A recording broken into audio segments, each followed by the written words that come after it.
30030. Update early in the morning. Now here's America's answer to the Russian flu, Bill Tush and Tina Seldon. Good morning. Hope you're doing okay this morning. Good morning, Tina. Hello. We have a little public service announcement before we get into the news and weather and things like that. If you're interested in becoming a police officer or a firefighter here in Atlanta, applications will be taken on Thursday, February 1st at Clark College on Chestnut Street from 9 to 3 o'clock, and on Saturday, February 3rd from 10 until 7:30 at the North Lake Mall. For more information, call the recruitment office. Their number is 658-6042. In case you'd like to get a pencil, we'll give you a couple seconds to go get a pencil, then we'll repeat the number.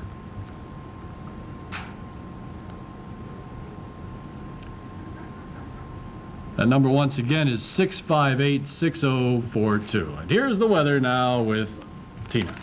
Thanks, Bill. Our national weather forecast, there's about a 30% chance of snow flurries for this morning as well. And our low again tonight would be in about 20 degrees, so it's going to be pretty cold and a good chance for a few little snow flurries, which would be nice. Whoa. Maybe. Well, anyway, what I wanted to say is the big news probably around today and all this week has been, of course, the visit from the Vice Premier of China, Deng Xiaoping. Oh, you don't have to call me Deng. You can call me Ting, or you can call me Ting Cao, or you can call me Deng Ping, or you can call me Ting Ping Cao, but you doesn't have to call me Deng. Well, anyway, Deng Xiaoping will be coming to Atlanta on Thursday morning, and we have had the unknown newsman keeping track of Deng Xiaoping's trip, and we'll be getting a report. Oh, you don't have to call me Deng. You can call me Ting Cao Ping, or you can call me Ting Ping, or you can call...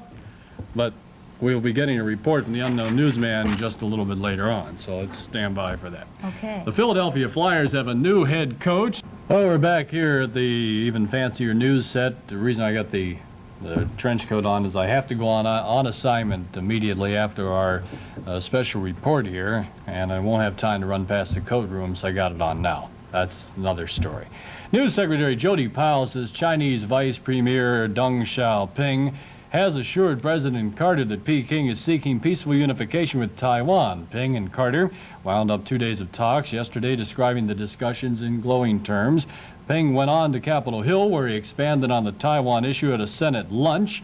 He said the island can maintain autonomous powers after it joins mainland China, but he offered no guarantee that Peking would use force at some future date to make the unification a reality. Let's go now to the unknown newsman in front of the White House and find out just what the latest situation is. Unknown, it's good to see you again. Thank you very much, Bill. It's good to be here. A little chilly, but I'm weathering the weather. I happened to notice the past couple days that Vice Premier Deng has been here. There has been no statements from him that seem to be politically motivated. In other words, he's never come across with anything that might either upset or please people. He's kind of maintaining a low profile. Do you have any comments on why he is holding this low profile?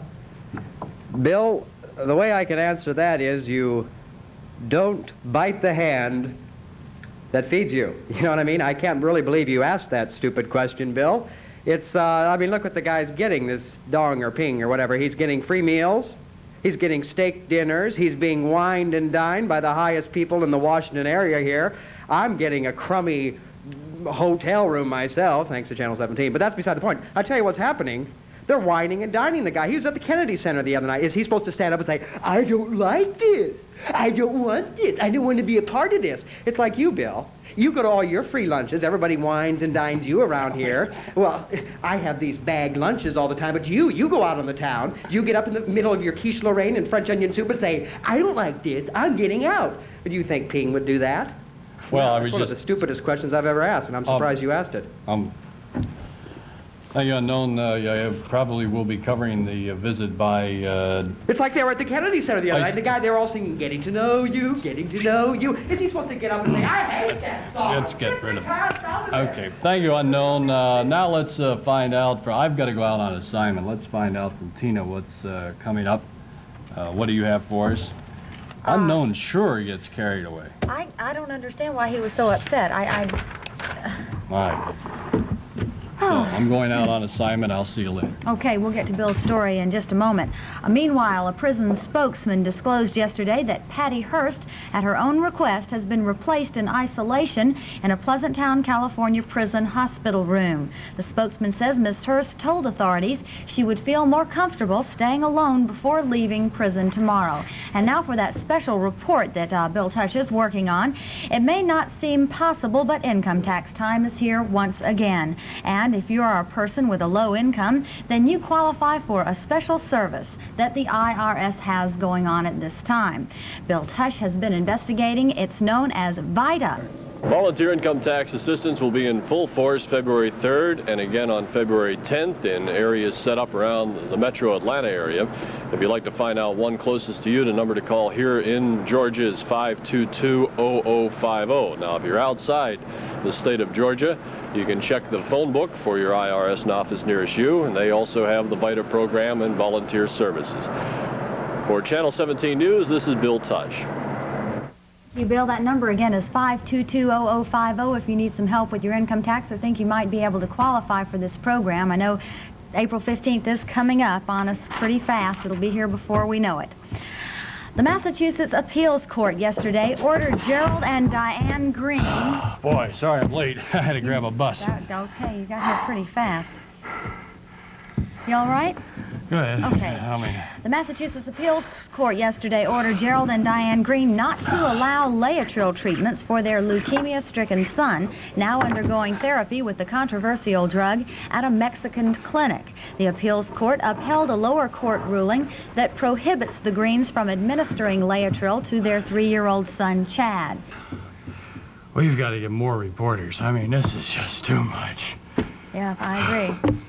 Yesterday's wacko wedding was Art Castellaniga and Sandy Hines brave winter weather to get married in a hot air balloon 100 feet over the Western Idaho Fairgrounds at Boise on Sunday. Perhaps the weather was why the ceremony took only 4 minutes.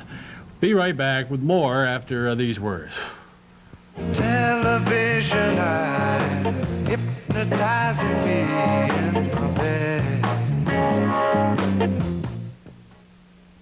Hi, this is Bill Tush. Saturday, February 3rd has been designated as Fight Leukemia Day by the Georgia Jaycees. Leukemia is a disease of the blood-forming organs. 20 years ago, patients were dead of the disease 3 months after diagnosis. Today, 50% of leukemia patients survive for 5 or more years.